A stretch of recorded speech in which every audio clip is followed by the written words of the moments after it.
The Sermon on the Mount.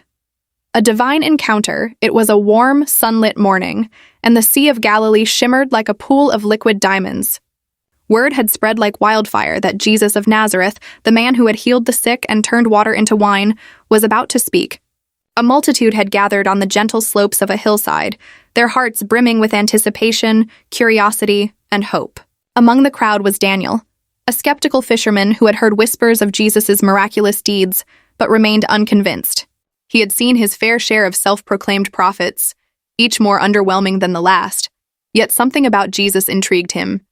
Perhaps it was the unwavering faith of those who followed him, or the strange peace that seemed to accompany his name. As the crowd settled, Jesus walked to the edge of the hill, his presence commanding yet serene. He wore a simple robe, and his eyes held a depth that seemed to pierce through one's soul. When he began to speak, it was as though the very air stood still, listening. "Blessed are the poor in spirit, for theirs is the kingdom of heaven." Daniel tilted his head, his skepticism flaring. The kingdom of heaven, for the downtrodden, it seemed like a fairy tale.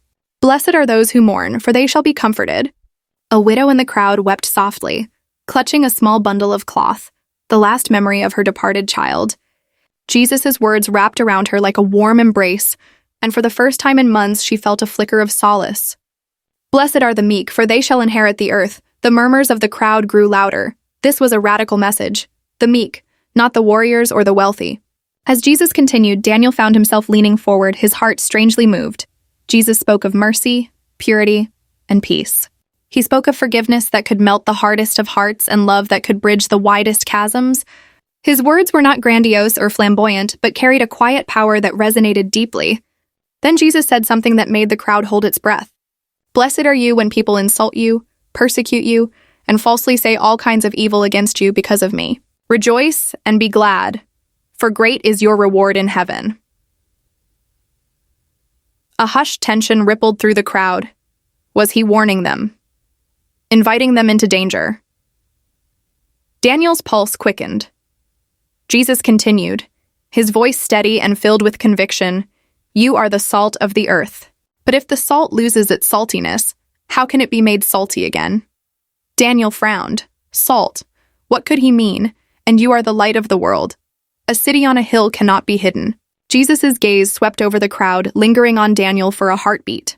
Daniel felt a jolt, as if Jesus had seen right through his doubts and fears. Jesus' voice grew softer but no less compelling. "Let your light shine before others, that they may see your good deeds and glorify your Father in heaven." As he spoke, it was as though the hillside transformed. The crowd wasn't just listening. They were absorbing his words, their hearts ignited with hope and purpose for Daniel. Something shifted. The walls of skepticism he had built so carefully began to crack. This man wasn't just a preacher. He was unveiling a new way of living, a path that demanded courage, humility, and an open heart. When Jesus concluded, the crowd erupted into murmurs, their voices filled with awe and wonder. Some wept, others embraced, and many simply sat in silence, overwhelmed by the magnitude of what they had heard. As Daniel walked back to his fishing boat, he felt a strange, thrilling sense of purpose. The world hadn't changed, but something within him had, for the first time in years, he felt truly alive, as if he had caught a glimpse of heaven itself.